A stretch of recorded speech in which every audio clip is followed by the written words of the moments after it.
Okay, welcome back. If you haven't watched the other video, please watch that one and then come back to this one. So hopefully you've watched the other video, you've written down those bullet points into your notes, and now we are ready for the task.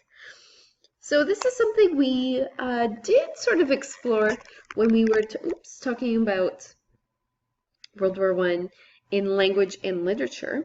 So what I would like us to do, I'm going to show you some images from World War I, and I would like you to write down any words that come to mind when you look at these pictures. So it might be something that you see if you want to talk about what sort of event is happening, what equipment you can see, things like that. Or if you want to talk about sort of senses that you can feel from the picture, or what you think the people in the picture might be feeling, just write down any words that come to mind. There's really no wrong answer at all.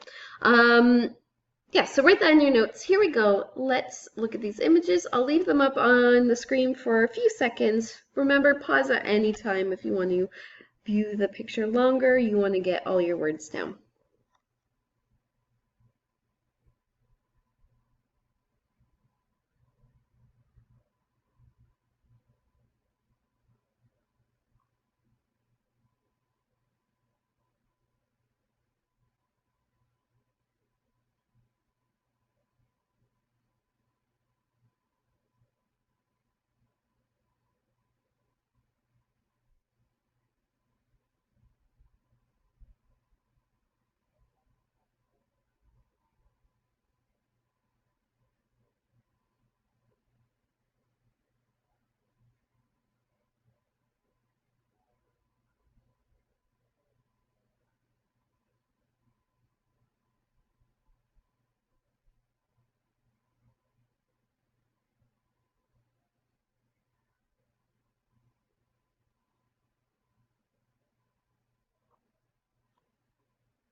Okay, and this is the last picture, so if you want to go back and look at the pictures again or pause at any time, and I do expect you to have probably no fewer than 8 words, and no more than, 100? I'm just kidding, but maybe around 15 different words. Okay, now that you have done that, I want you to think about the words that you have written down. So I've said you can write down what you see in the picture, what you might think of the picture, what people in the picture might be feeling, anything like that. Now take a look at these 5 different categories I have written down. I want you to think about each specific word that you've written down.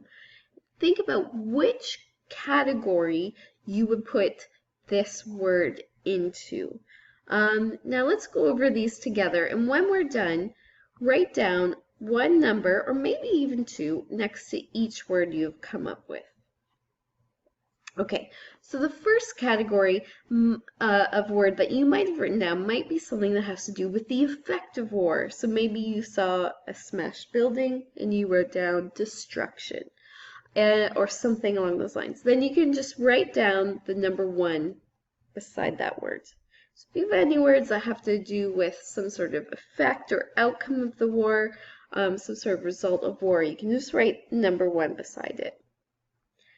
Second one might be a reason of war. Why did war start? And you can write a number 2 beside it. Number 3, I expect you might have quite a few of these. But if you wrote down a word or some words that has to do with a very personal experience of war, maybe you wrote down some emotions that the soldier might be feeling, you can write down the number 3 beside it.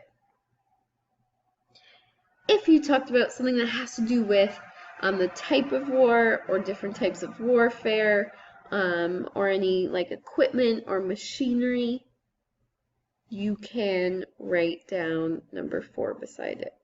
Okay, and lastly, if you wrote down something that was accomplished by a war, or maybe accomplished by a battle or any sort of outcome, then you can write down the number 5 beside it.